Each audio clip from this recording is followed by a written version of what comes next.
Hello, hello, hello, and welcome to the Journey with Janey podcast. I'm Jane Anderson, and this is season two, The Quiet Reset, a season of reflection, rest, and gentle rediscovery. And I'm here today with episode five, Christmas, Loss, and Light.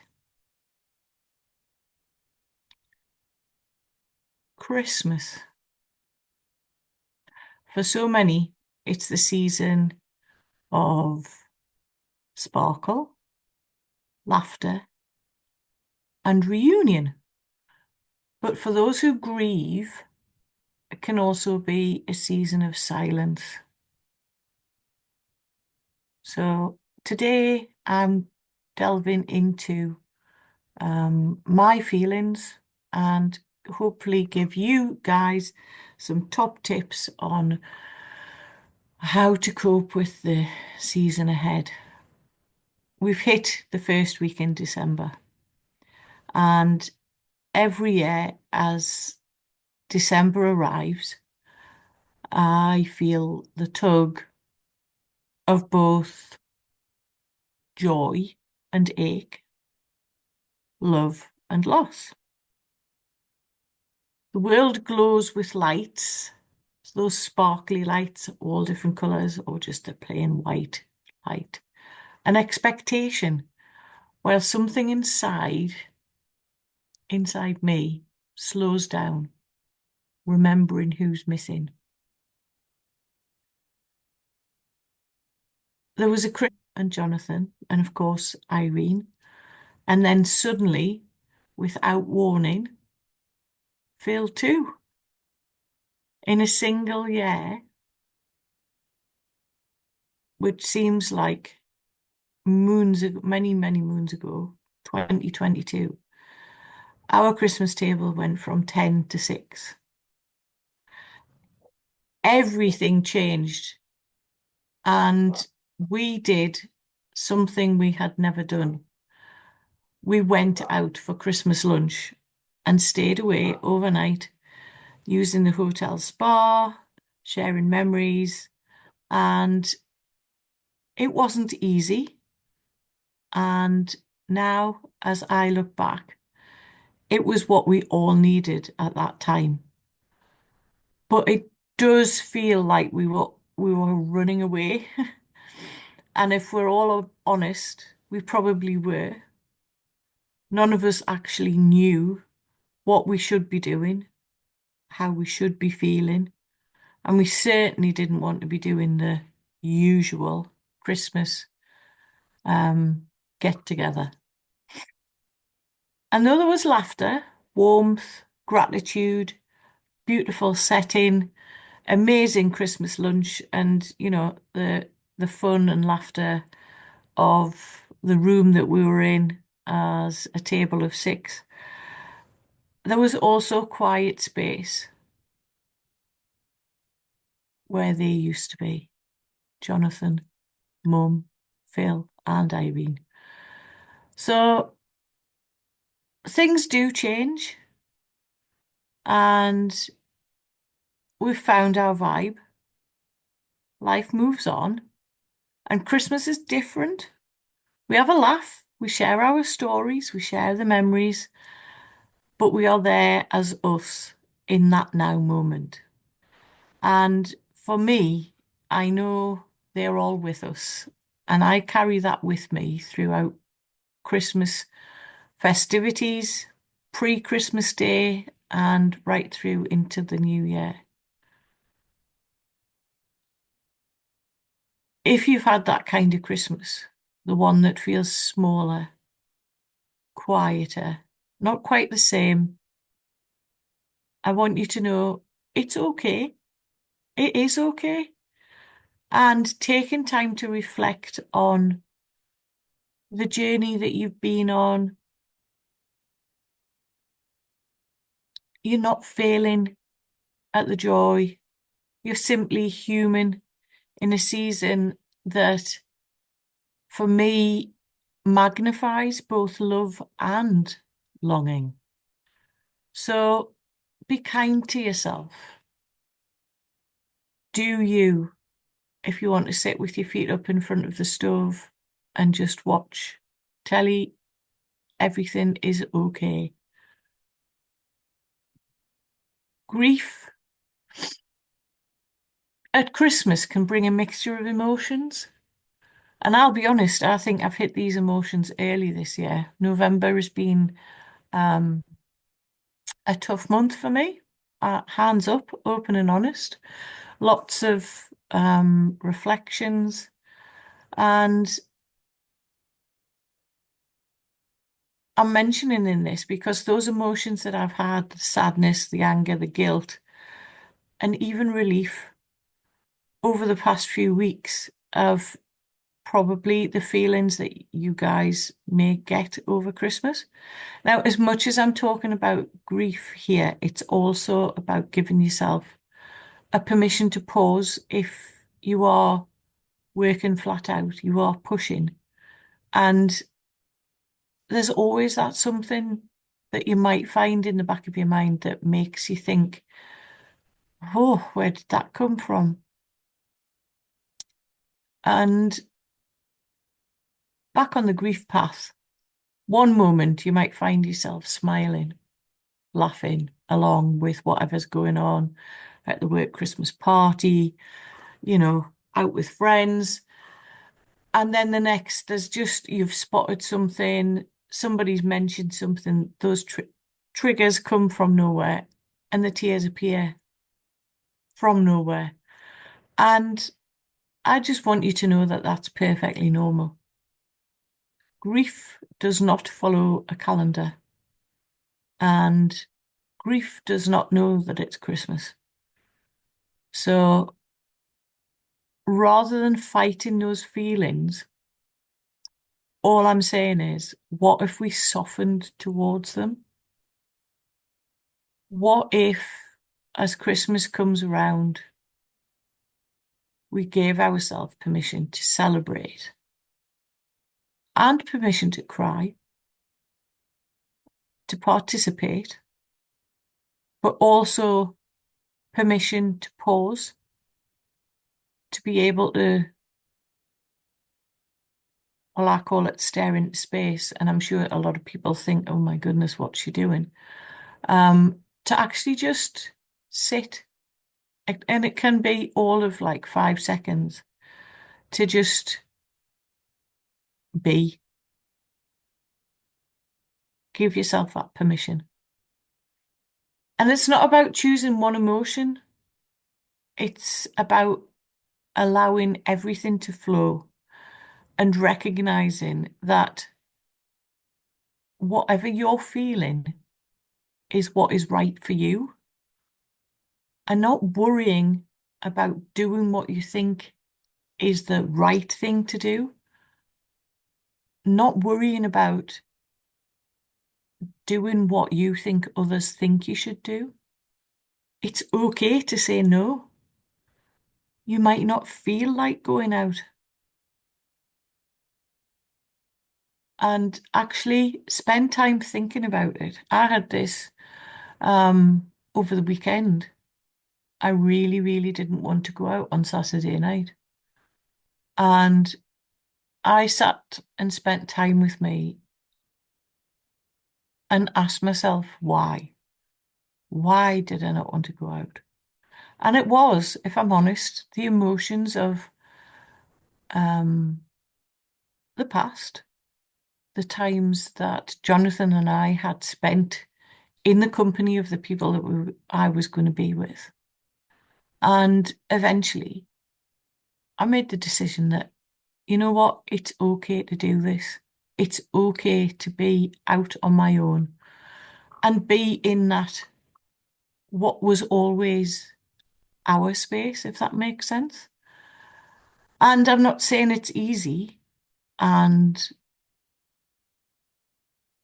it is about looking at how you're feeling and how you're going to feel if you don't,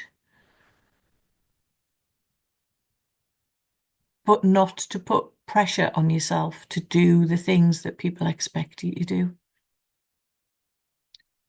So when I'm working with clients, I often share how powerful it can be to plan ahead. And we can all make the best plans in this world.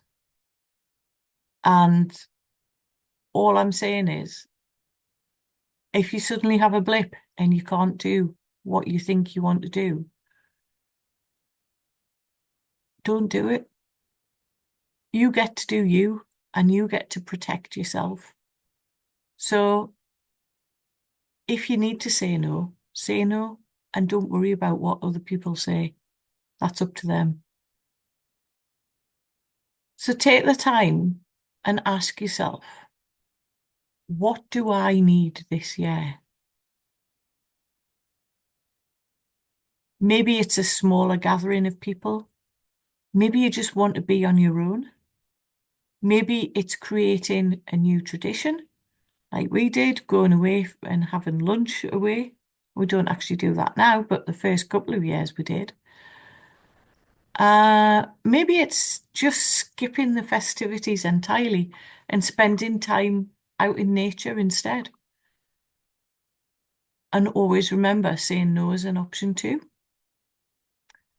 And hands up, I'll be honest, we haven't really decorated our house like we used to at Christmas since that year.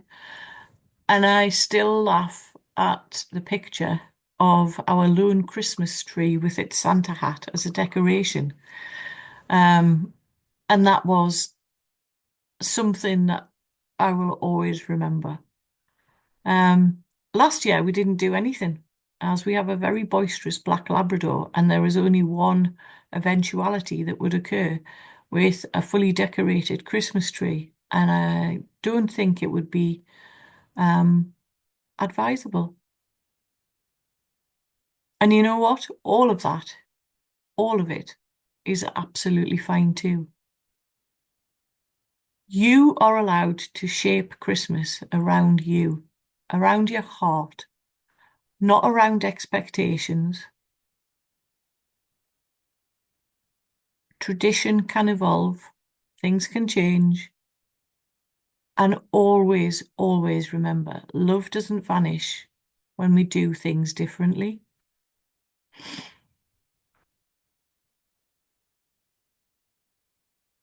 And I think one of the most healing things you can do is to include loved ones in new ways. Hang an ornament with their name on the Christmas tree or on the door handle. Cook their favourite dish. Light a candle for them. It's not about recreating and trying to do something different.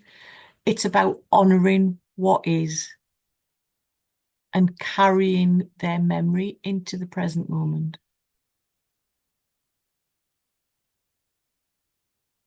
If guilt arises, that's also fine. The guilt that you're here and they're not.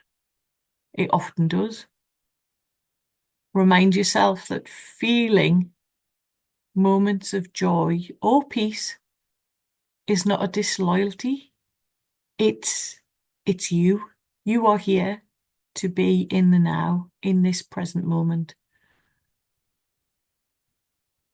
Your loved one's memory isn't erased or gone because you're sat laughing. Um, it's illuminated by it, if you can feel that. You know, the fact that you are able to laugh and have fun is all part of the journey. So this Christmas, and Christmas, I mean, people were putting their Christmas trees up in November, which did. It really is not something I smile about. Christmas is, 1st of December, fair comment. So as we go into this Christmas season, because it is almost a season, isn't it? Let's create space for both the light and the shadows. All I'm saying is allow the sparkle, allow the sparkle to exist beside the sadness and let the tears fall beside the laughter. because both are sacred. Both are love. And when Christmas Day arrives, if you find yourself feeling distant, excuse me, overwhelmed or tired, take a breather, step outside. I'm hopeful of a very sunny, crispy, frosty Christmas Day here in the UK. So take time outside, look up to the sky, take a breath, and just breathe. Just breathe. It can be all of 30 seconds, or it could be 10 minutes. Or you could go for a walk. Remember, remember, you are still here. You are still growing. And you are still held by love, both the seen and the unseen.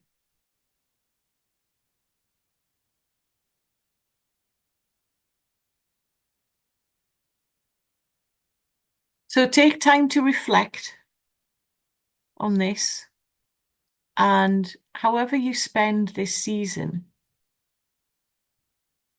may you feel the quiet presence of those you love, the peace in your own company. I love my own company, something I never ever did, and the promise of light returning in its own time. Because rediscovery often starts in the dark. It's something I've mentioned before. Just before the flame, those embers of the fire suddenly igniting. You do you this festive season, and I want you to know you are not alone. I'm Jane. This is Janey with Janey podcast. Until the next time, be gentle, be real, and let love guide you home. Thank you for joining me on the Journey with Janey podcast. It's always a pleasure to be with you on a Wednesday or whenever you are downloading and listening to the Journey with Janey podcast. All I ask is that you subscribe so you never miss an episode. And also remember, there are ways of contacting me through my website on www.journeywithjaney.com. There's a contact button to book a call, which is a free 15-minute call, and all the details of the ways to work with me are on my website. I'm always available for a chat, a DM, or just a message via LinkedIn or Instagram. We all have the social handles now. Just drop me a message and let's talk. And remember, we don't have to do this alone, which is exactly why I am here to help guide you on this journey. I am the me that I needed 3 years ago, and I hope and feel that I can help you on your journey of moving forward by taking small, simple steps. So from me to you, take care.